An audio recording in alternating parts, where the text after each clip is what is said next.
Welcome to Front Range Facts. This is Anthony Meisner. And this is Jim Merrion. We just wanted to say how excited we are to actually be sitting here next to each other after, I think, 14 months we've been recording on Zoom. He's real. I didn't realize this. We almost forgot. But we're happy to be sitting here outside and bringing you the latest and greatest news on the real estate market in the Front Range. We'll talk about the national media, the state media, all of that fun stuff. So let's just get right into it. Let's do it, Anthony. Let's do this. So, basically, this market that we're seeing now, you can't move it up, is, global phenomenon. While you think that, it stinks that, the Colorado market or the United States market is getting rough with real estate. The fact of the matter is that this is kind of happening all over the world ever since COVID. So among 37 wealthy countries that make up the Organization for Economic Cooperation and Development, real house prices rose by almost 7% between the fourth quarter of 2019 and the fourth quarter of 2020. So this is the fastest year-on-year growth in the past 2 decades globally. And another institute, the Urban Land Institute, surveyed 42 leading real estate economists, and they felt that housing is going to be strong for the next few years, with an 8% price increase they expect nationally in 2021, 5% in 2022, and 4% in 2023. And I think probably that 8% seems to be already here in a lot of those places. And, nationally, about 50% of homes sold for more than their list price in May. And homes nationally sold for almost $353,000. The average sale price was $353,000, which is up 24% year over year. And homes are only staying on the market now 17 days nationally before they're getting under contract. So this is just incredible market that we're seeing everywhere. It's not just a Colorado thing. We're here for the long haul with this. And, another thing we want to talk about is Goldman Sachs has done a report on the housing shortage. And Goldman Sachs, not just Anthony and I, but Goldman Sachs actually thinks that the housing shortage is going to be lasting us for years. And so, they think that, basically we've got the lowest levels of housing since the 1970s. And the population has increased quite a bit, obviously, since then. But little can be done to fix the low supply. So their report said that the resulting picture is one of a persistent supply-demand imbalance in the years ahead. So they basically were kind of a gloom and doom a little bit with that. Supply, it's economics 101 here, right? Absolutely. Yeah. And, the millennial demand is, something that Anthony and I have talked about a few times. It's intensifying the, start home shortage. And the millennials are forming 1.3 million new households per year. So obviously they need houses with those you're households. Welcome. Yeah. But a lack of construction workers and lack of land is going to limit home building to under 1.5 million homes per year. You can actually thank the millennials for that too, for all going to college instead of going into those, instead of having a construction job. So, and actually building homes for each other. Right. Yeah, exactly. And, they also, just like a lot of other sources, don't think that foreclosures are going to have a meaningful supply on inventory. There's forbearance programs helping them, and then rising employment, levels are going to see a lot of payments resume. So there's going to be some foreclosures inevitably from this whole COVID nightmare, but it's going to be something that isn't going to really have much of a lasting impact on the market.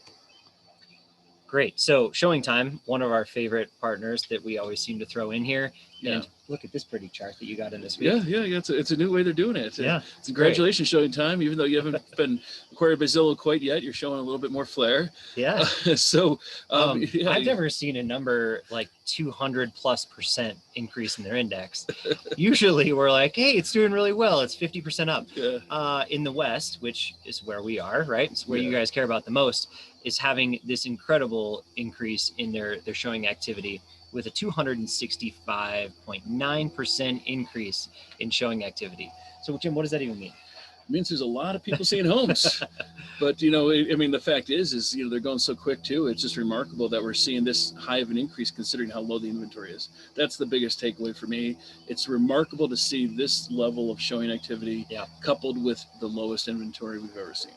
And that just goes to show you why the market is not in the bubble that we keep getting told it's in, which, we just did an entire Facebook Live on why it's not a bubble. So tune into that if you want more information, and we'll talk a little bit about it in here as well. But just the showing index that talks about record levels of showings in the market this extreme. Yeah, and the other thing they pointed out too, Showing Time did, is that Denver and Seattle have been the two busiest in April of all markets for showings. And for Denver, it's a fifth consecutive month that ranked either number one or number two. So Right. essentially all of 2021, it has been either the number one busiest or number two busiest market in the country for showings. That's why we're standing in line getting into some of these houses. That's right. So go list your house, because why not? I'm Anthony with Land Title, and we just wanted to let you know a little bit about who we are, a shameless plug that we do once in a while. You can reach me at my cell phone, 303-968-9868, or my email address is ameisner@ltgc.com. And I'm Jim Merrion, Realtor here at Coldwell Banker. My phone number, 303-548-0243. And feel free to also shoot me an email to jim@ourcoloradohomes.com. So our podcast follows a pretty strict set of rules that we set up, national, Colorado, and then we break down all the local markets on the Front Range. You can always reach out to us at frontrangefacts@gmail.com if you want the presentation, or you just want to tell us that we're crazy, or you just want to, friendly banter, right? Yeah. And don't forget to check out our cryptocurrency and blockchain and real estate focused podcast, Get Real with Blockchain. We'll be coming out with a new episode in the next couple of weeks with that as well. All right, here comes the Colorado market. Here's one that talks a little bit about the showing traffic and the showing indexes from basically till current from the last couple of years. Yeah. So we had this huge dip. Obviously, you guys know that the economy got shut down in last March, and then showings were completely shut down back in April last year. And so here we are, kind of trending on pace with where we were in 2019, just with a lot less actual inventory to look at. So lots more showings per active listing, which would be the reason you're seeing so much price increases. Yeah, we had such a strong 2020, given the hardships that we all faced, with it. I mean, the fact that we were able to end as strong as we did. And here you can see that the showing activity obviously isn't skipping a beat like it did last year. And, it's staying just, it's higher than last year's level right now, which is obvious, but, it's also in a lot of cases beating 2019's level. So we expect this year to continue to be really strong. And I'm really wondering how much the seasonality effect is going to be here, considering, how many months it's taking people to buy a home, given all the competition they're facing. Absolutely. If we get into the Denver metro market here a little bit, there's a couple of really just astonishing metrics here. We're talking about single family home listings in the Denver metro area. I mean, look at the void here that we're creating. Yeah, if you're listening to our podcast, basically, what we're seeing here is, a year-over-year change from, April of 2020, seeing a single-family inventory of about 8,700 homes, and now we're seeing it at 1,750. So, that is a 7,000 home drop in inventory, which is probably like 80% of, inventory levels is dropped. It's nuts. Absolutely. And the townhouse market, condo market is really not that much different. We were talking back in like November, December, how there was a lot of opportunity in townhouse condo because they were sitting on the market a little longer. People were a little scared because of COVID to be in that attached housing product, and that evaporated. Yeah. I'd say there's still a little bit of that effect in Boulder proper and in Denver proper, but once you get to the suburbs at all, they just want a home, so it's not. Yeah, that shortage in detached inventory really put the pressure on the attached market. And over the course of the beginning of this year, there it goes. If we look here, this is the single family home market for the entire state of Colorado.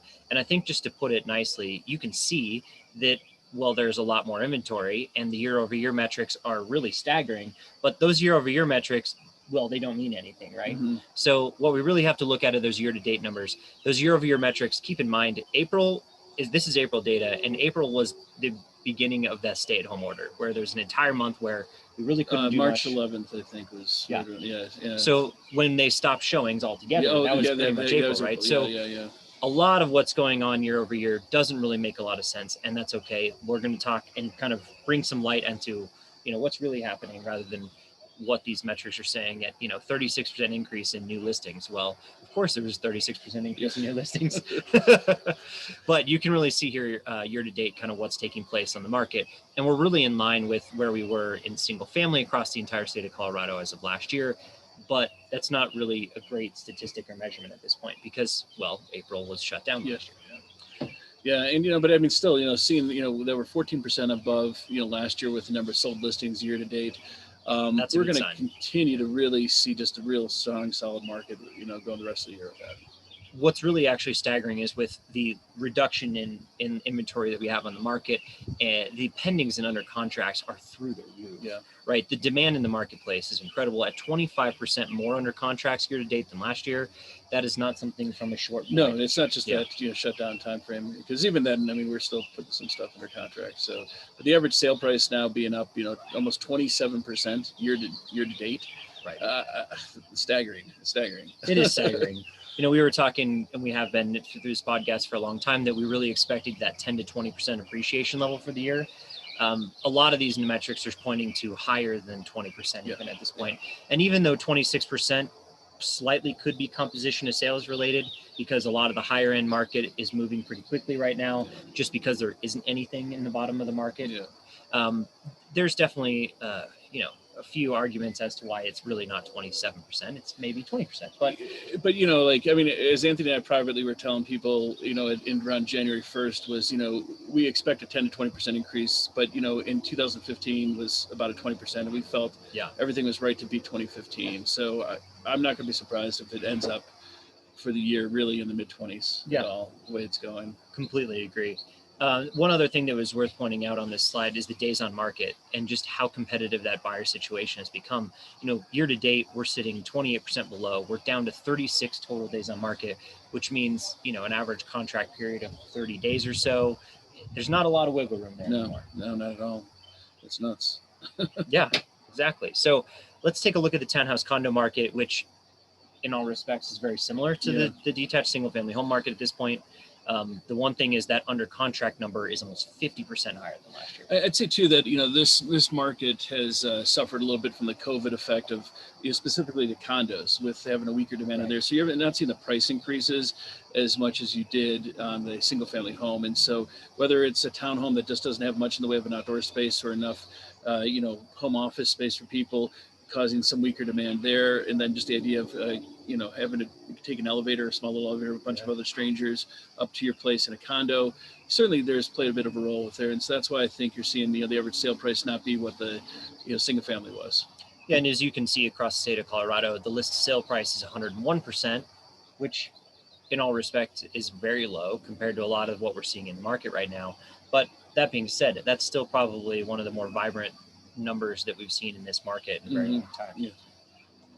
So if we look over here, this is the one thing that we wanted to point out more than anything. And we talked about this last month as well, but the list to sale price is at record levels. I mean, we've never seen levels like this in the market ever before. Yeah. And this is on a Colorado level. So when we get into some of the submarkets, these are even more extreme. Yes.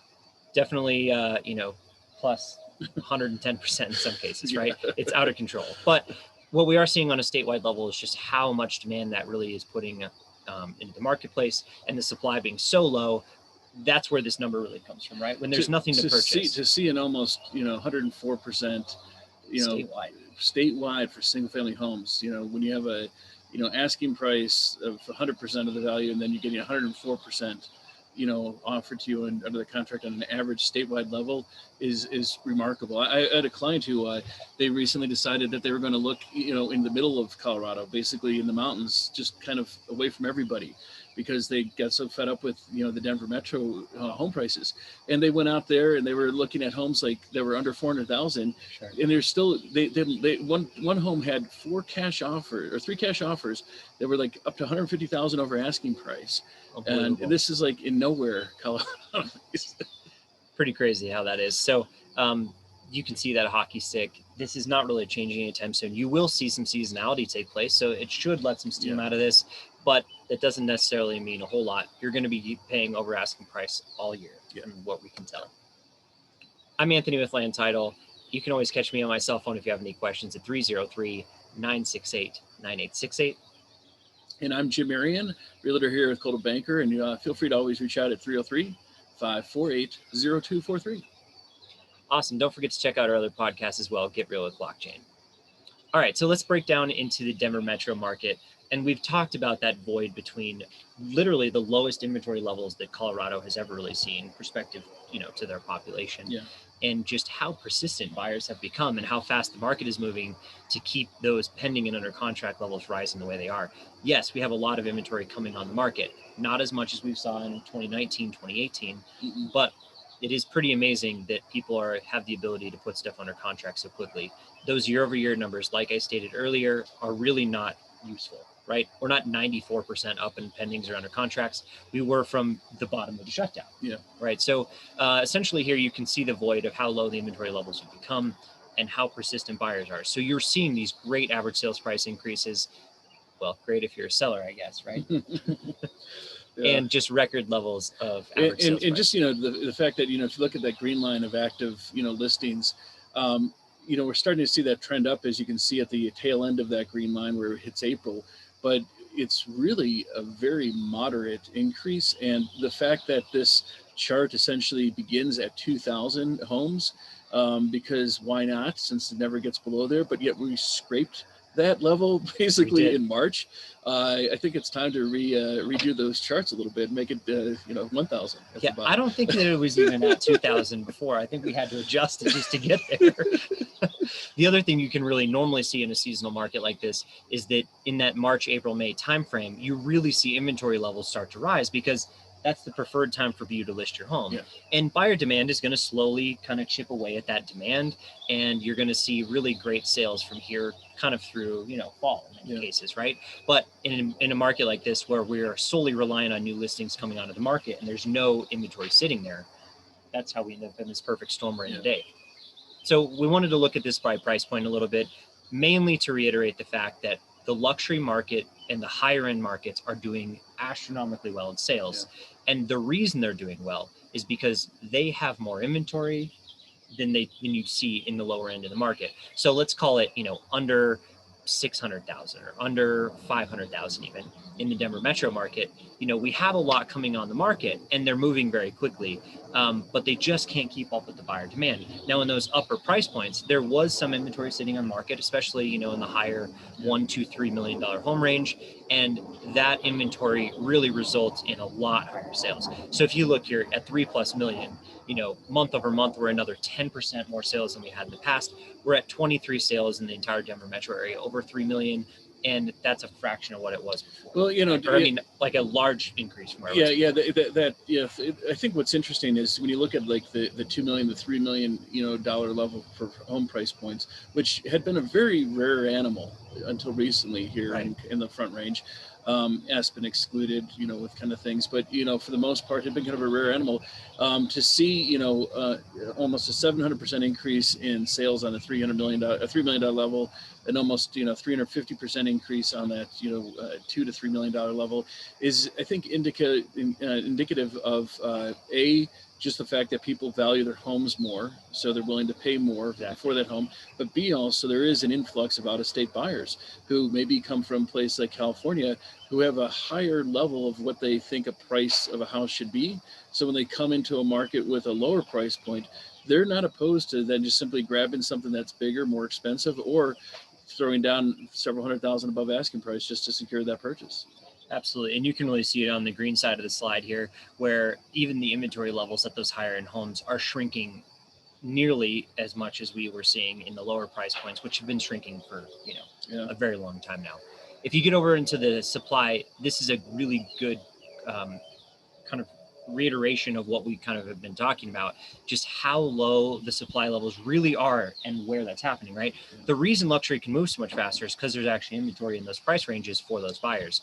Now, when you get down into things like under 800,000 or in Denver metro under $1 million, you have less than a month of inventory on the market. You get into those really competitive price bands of 3, 4, 500,000.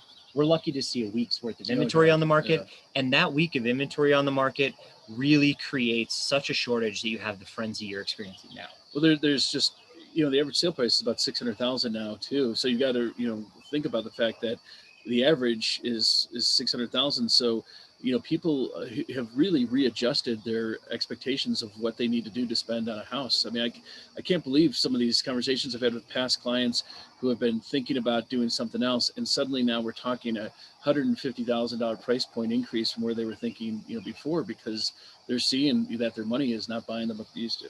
Absolutely. I'm Anthony with Land Title. You can always reach me on my cell phone at 303-968-9868. And I'm Jim Merrion, Realtor here with Coldwell Banker. I could be called at 303-548-0243. Jim, what's going on in Larimer County? Well, Anthony, it is also out of control. So again, we've got, obviously a lot more new listings, and that's a no-brainer when you had basically an April shutdown last year. So that's kind of hard to, really say. But the median sale price, again, Larimer County, again, hit in really high numbers, an 11% increase in the median sale price. Year over year, almost the same thing year to date. So now they're, basically median sale price is $470,000. Just a remarkable movement for them there.